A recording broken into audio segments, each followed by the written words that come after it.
Hi, this is Malia Cromer, Director of the Goucher College Poll, and you're listening to the Conduit Street Podcast, a source of news and notes on Maryland politics and policy viewed favorably by an overwhelming majority of Marylanders.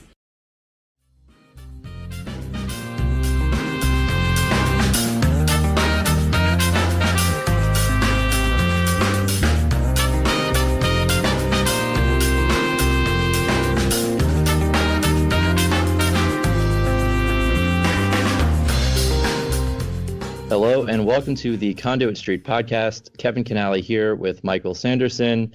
Michael, we've gotten through the holiday season. We are here on Wednesday, January 6th, 1 week away from the General Assembly convening here in Annapolis.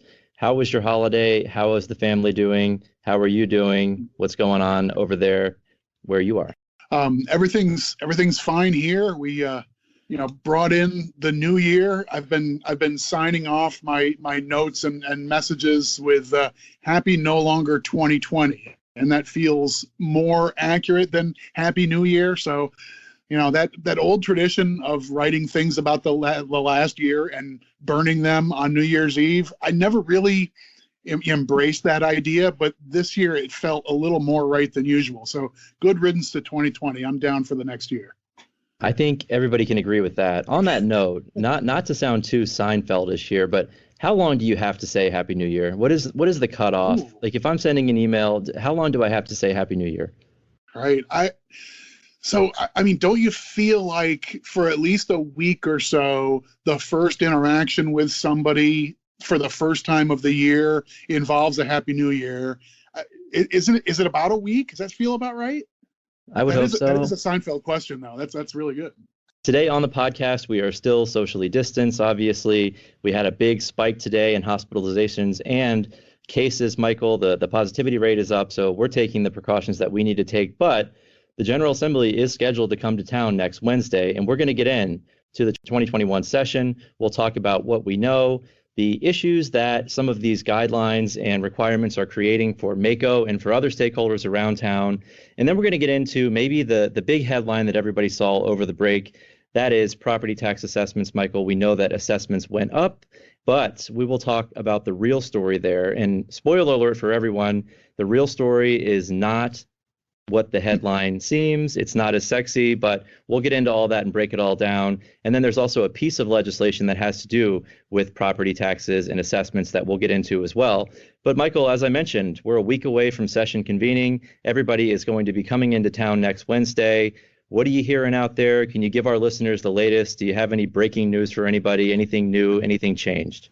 I don't think we have breaking news exactly, but this is definitely going to be a different process than folks like us and most of our listeners are used to. If you're familiar with the 90-day cycle of a General Assembly session in Maryland, then you kind of know that there's a sort of a cadence to it. Is that fair to say that there's a first day, and that's sort of a physical move in, and you gavel in, you elect the presiding officers, you do a little housekeeping kind of business, and then the 90-day session is characterized by a relatively slow start, at least outwardly. There's work getting done. There's a lot of legislators who are working on ideas and finishing up ideas and turning them into bills and getting things drafted and so forth. But that process takes a few weeks, and the work on the floor and the work in the various policy committees tends to be pretty light for, I don't know, would you say maybe the first 2 or 3 weeks of an ordinary session? It's kind of a ramp up period. Does that sound about right to you? Yeah, that's absolutely right. And you're right. People are drafting legislation. They're walking around bills and getting co-sponsors typically. And then the committees are convening. They maybe are hearing some briefings. They're hearing updates. But the bill hearings typically don't start until a few weeks into session. For years, the General Assembly has always said they want to get a quick start, right? They want to get bills moving quickly. They want to get everybody to get their bills in. But we know that this year, I think that's very, very likely to happen because we've seen at least 900 pre-filed bills, Michael. And so do you think this is the year that they actually come to fruition on getting off to a quick start when it comes to hearing bills? I think if you're using a magic 8-ball here, what you're seeing is all signs point to yes. So what I mean by that is you mentioned pre-filed bills. For our listeners, that's a process where a delegate or a senator can go to bill drafting and say, I already know it's only October, it's only December, the session isn't even here yet, but I already know I want to reintroduce this bill from last year, or I have this bill all ready to go. So let me get it submitted in advance of the beginning of the legislative session and just get the wheels turning. Typically, the easiest time, the time that you would do this is a reintroduction of a bill that you did the prior year, but sometimes these are new issues. And we're used to, in a normal session, seeing, I don't know, maybe 100, 150 pre-filed bills. And a lot of them are familiar, this almost made it last year, made it out of the House, didn't make it out of the Senate, that sort of thing. And so, we always expect there to be some small wave of pre-filed bills, but the clarion call to get your bills in early seems to have been heard loud and clear by both delegates and senators, both parties, leadership and fellowship. We have bills of all stripes who have been submitted as pre-filed bills. They've all got numbers and websites. Most of them we can actually download the actual text, not quite all of them yet, and that's a little puzzling. But I don't know, the gears are turning, and lots of these bills we see scheduled for substantive stakeholder input at their bill hearing as soon as January 14th, day 2 of the session, not 2-3 weeks in, but literally 24 hours in. Right. And, we've been talking for the last few episodes about what session may look like, and I don't want to bore anybody, but I think we can bring one element in, and we talked about the number of pre-filed bills. And Michael, for an advocacy organization like MACo, we have a process, right? We have a legislative process where we are looking at bills as they're introduced. Those bills go to our legislative committee, which is made up of local elected officials from every jurisdiction. They're the ones who actually decide positions on bills. But because of the testimony deadlines here, Michael, this year you have to have testimony in 2 days in advance. We've mentioned that all of the bill hearings will be virtual, but that does really put a snag in scheduling, not just for MACo, but for a lot of folks around town.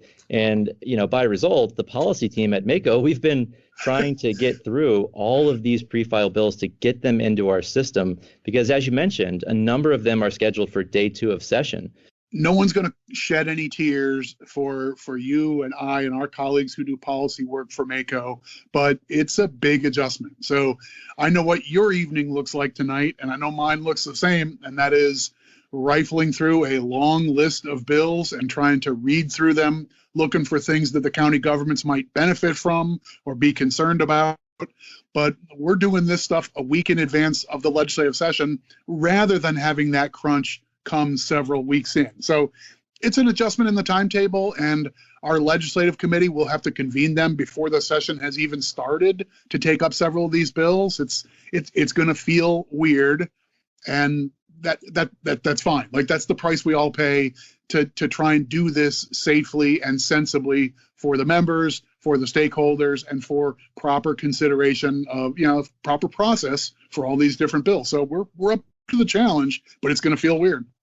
I think it's still an unknown what the tempo is going to be for work on the floor of the House and Senate. We've talked about this a little bit, that's the activity that's governed by the Constitution, that says for the body itself, for the House of Delegates or for the Maryland Senate to conduct business, they need to have a quorum of their members in the chamber. The Constitution says so. That's the piece you can't mess with. You can't, just suspend the rules and overlook that. So it seems to me that that's the pinch point for process, and we might see less activity on the floor, particularly in the early part of the legislative session, than we're used to. So in an ordinary year, the delegates and senators would be in town all week from Monday night until Friday lunchtime. They'd be in Annapolis with sort of a back and forth pattern between going to the floor for official business on the floor and then back to their committees for bill hearings and briefings and that sort of work. There may not be as much work to do on the floor that is timely and urgent, So we might not see the floor convene every day. I think stakeholders like us we're going to be waiting for the first day of session to hear more guidance and direction on what we expect the session to look and feel like for the first few weeks. But if it's not on the floor every day, don't be surprised. I agree. And I think there are a lot of moving parts here. I think everything is subject to change as, they get more information and as maybe issues arise. But if you are looking for preview for the 2021 session on the Conduit Street blog, we have a nice little series of session previews. We ran that over the holiday break. So we'll link that on the show notes. But Michael, let's jump in to property tax assessments. And as I mentioned in the beginning, this was really the big headline over the break. And the big headline was that SDAT, the State Department of Assessments and Taxation, just finished up their 3-year cycle. They assessed properties on a 3-year cycle, and assessments rose 8.1%. I want to make sure, that's the headline, right? I want to make sure we get that in perspective here. And let me set this up a little bit for you. So when we're talking about assessments, in Maryland, we have more than 2 million property accounts, which are split into 3 groups. Each of those groups is appraised once every 3 years. As I mentioned, SDAT provides the assessments. And Michael, I think we've talked about this before. Maryland really does this the right way, right? Because having assessments conducted by the state rather than by counties helps assure taxpayers that the assessing body provides objective and unbiased analysis, right? Counties do reimburse SDAT for 50% of the costs related to assessments, and it's been that way since 2013. So Michael, I mentioned that assessments went up by 8.1%, but I also mentioned that property accounts are split into 3 groups. If you see this headline, it sounds pretty sexy, right? It sounds fantastic. It sounds like, in spite of the pandemic, property tax assessments are booming, right? But let you be the bad guy here and break this down and sort of put into perspective, what does this mean when we see this rise in assessments for this 3-year cycle? Yeah, I think if you're a person who's generally attuned to, just generally in tune with government budgets and things like that, you kind of take note when you see a number that seems way different from what we think of as like the cost of living or the rate of inflation, right? These days, that's maybe 2% or thereabouts. So if you see something in the government side that increases by 8%, that sounds like big year. Like if income taxes bumped up by 8% year over year, you would have your revenue forecasters say, oh my gosh, this was a crazy year. Marylanders made so much income or, gathered so much stock dividends or capital gains or whatnot. We just had a crazy boom year in our revenues. Marylanders did great, and it showed up in our tax receipts. The headline saying assessments up 8% sure sounds like, boy, there's a boom in properties. But you already laid the groundwork. What you can't do in a headline is give the context. And the important context is we only look at any particular property once every 3 years in this state. You're right. We've got uniformity in the way we do this place to place in Maryland. It's all being done by professionals who work for the state Department of Assessments and Taxation. So the Garrett County people work for the state, and they follow the same basic standards and rules and program that the people who in Worcester County or in Cecil County do. So this is a uniform process, but we look at stuff every 3 years. When you say the assessment for, that comes out in January of 21 is 8% higher, and the assessment for January of 2018, okay, that's a lot less thrilling than an 8% bump. It's not a 1-year bump of 8%. It's a collective over 3 years, and that's a pretty big difference. Right. So if you're a county and you're out there listening, you shouldn't expect your property tax revenues to increase by 8.1% because, as we've mentioned, the reassessment only covers 1/3 of real property accounts.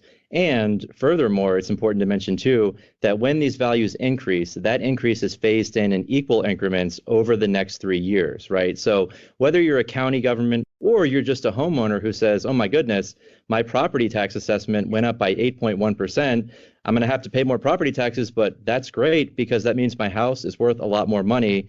Slow your roll just a little bit, right? Again, it's only 1/3 and it's phased in equal increments over the next 3 years. And Michael, you mentioned rate of inflation.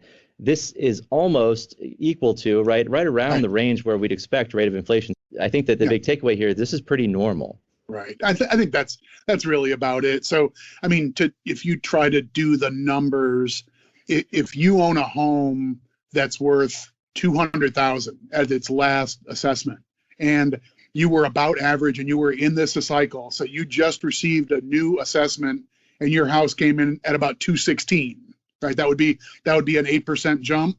Then you're going to pay property taxes not on 216 right away, but instead it'll be like 205 this year, 210.5 the next year, and then eventually 216. You won't actually even be seeing today's assessment, which was really conducted like sometime over the last calendar year. So the 2020 assessment won't even really show up in your property tax bill until the summer of 2023. So it's a policy decision the state has made that we want to have some continuity and let people have a reasonable expectation of what their property tax bill is going to look like, particularly if you're a homeowner and you live in the property that you own. There's a bunch of special protections and tax credits, but just the phase-in of that assessment amount is itself a built-in protection for taxpayers to keep things from moving too rapidly. It's some stability for local government revenues, but it ends up being, I guess, a matter of tax philosophy. It means we end up sort of distorting people's actual tax bill relative to the value of what they own. I don't think we want to do a 30-minute, side conversation about the philosophy of property taxes. Although, that could be for the OnlyFans section, maybe. Yeah, no, we could definitely do it, but yeah, basically this is, we're going to ease in the hit for you if your assessment has gone up. But I guess, Michael, again, the big takeaway here, don't get too excited about this headline. It's important to get that context. But, no one's clicking the article if the title is growth in property taxes pretty much at cost of living. Yeah, yawn. So right. 8% gets me looking. That's fine. We mentioned all these pre-file bills, right? We have a ton of them.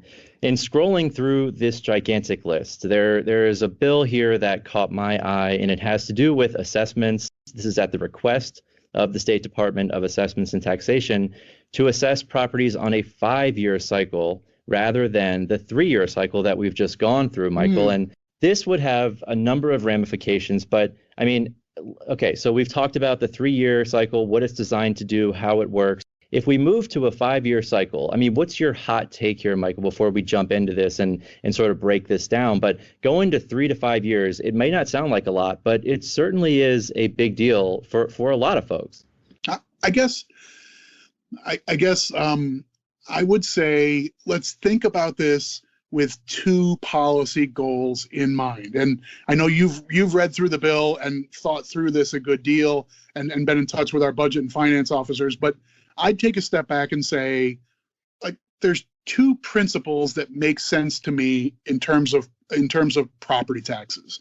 One is you want to have any tax system be fair across those who pay it. So your ability to pay or the item upon which you're being taxed should be accurately reflected in the way the taxes are applied. As a general principle, it's tough to disagree with that as one philosophy, that you should pay based on an accurate tax base. And so that's what the assessment is.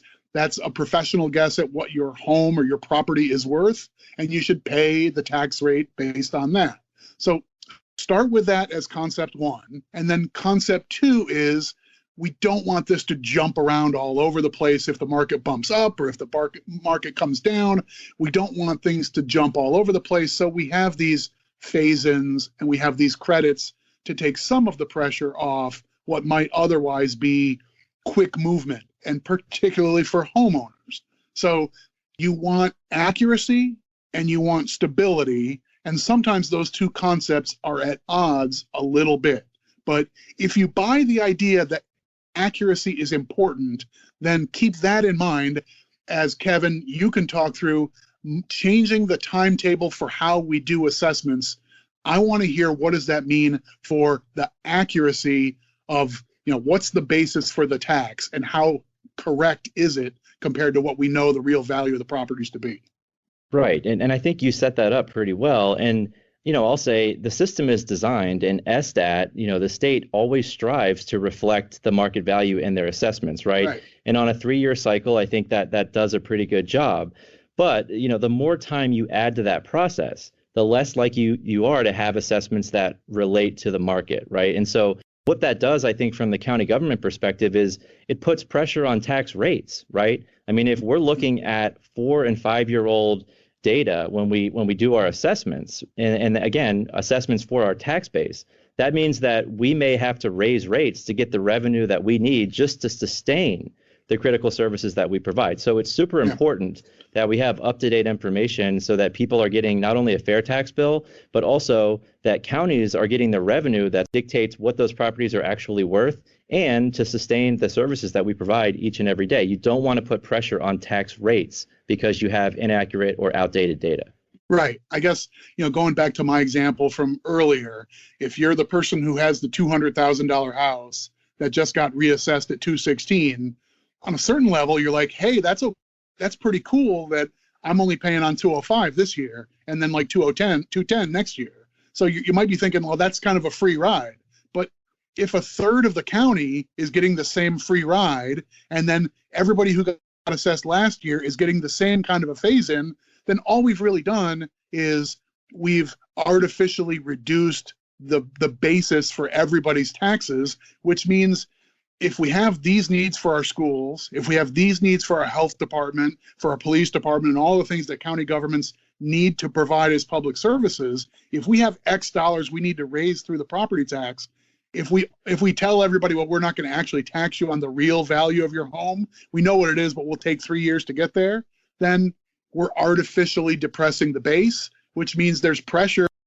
Oh, well, in order to bring in the revenue we need an extra, half a penny or whatever on the tax rate to get what we need for, to meet maintenance of effort for the schools and all the obligations for public health and whatnot. So there's no free lunch here.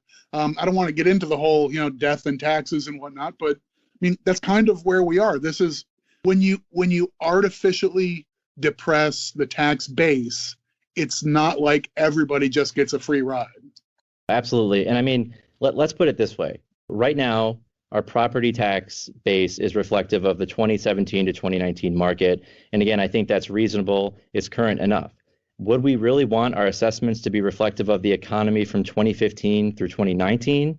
We certainly wouldn't want our income tax to be lagged in that way, right? So I think the 3-year cycle gets it right. It smooths out the spikes, but it still reflects the underlying market. And I think if you add more time to the assessment timeframe, you're just asking for trouble, and you're certainly disrupting that balance that we seem to have. We've achieved it pretty well up to this point. So yeah, it certainly raises some red flags for me. I understand the intent. I think the intent is to save money on the state side, but I mean, Michael, I guess the question is, I mean, where do you tip the scales there? What's more important? And I think personally, it's more important to reflect accurate values, and we need to make sure that we're not putting pressure on tax rates, especially amid a pandemic. We all know the struggles that the state and the counties face when it comes to revenues moving forward because of the pandemic and, all of the necessary measures to contain it. So again, property tax revenue is county's biggest revenue source. It also plays a big factor in our debt affordability, because of the debt to the assessable base ratio. The creditors are looking at that. But anything else to add here, philosophically, when it comes to this stuff in terms of the 3-year assessment versus possibly a 5-year assessment? Yeah. I guess I would say I'm optimistic that the fact that this is introduced in a bill before the General Assembly so that the representative government has a say here, I think this is a good thing. So I'm optimistic that rather than this being an administrative decision of an executive branch exclusively, we'll just do it however we want. No, this is actually written in law in state statutes that are governed through the legislative, the representative process. So this bill is going to get assigned to the Ways and Means Committee in the House of Delegates, to the Budget and Taxation Committee in the Senate.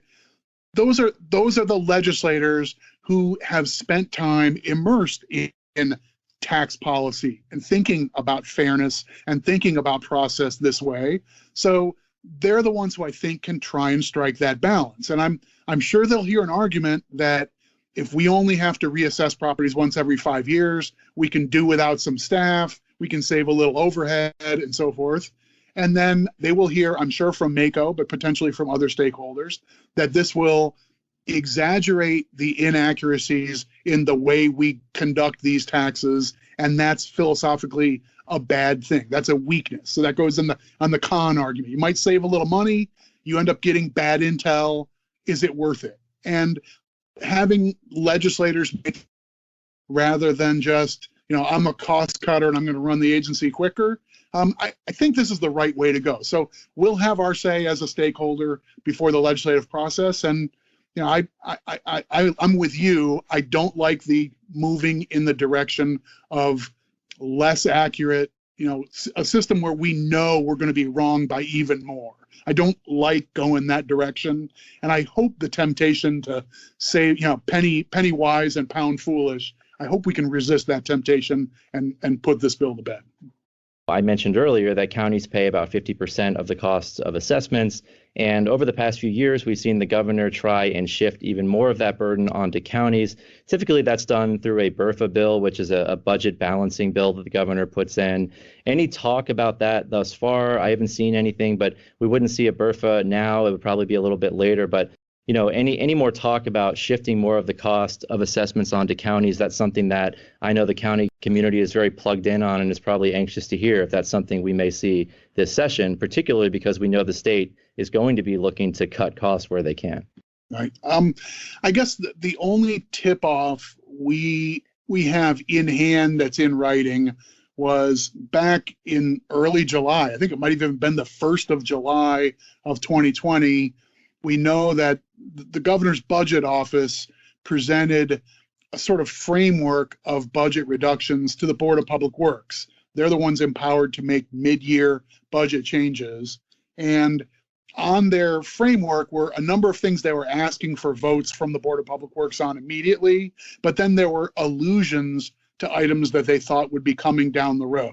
So there are a couple things we've talked about on the podcast, but the idea that the Department of Budget Management already had been thinking of a framework for how do we maybe deal with a state budget that's falling apart, and that included some, let's say, participation by local governments in cost shifts and other such things. I mean, that's the closest we've gotten to a shot across the bow. So no, we don't have a piece of paper in hand. We don't have a draft bill.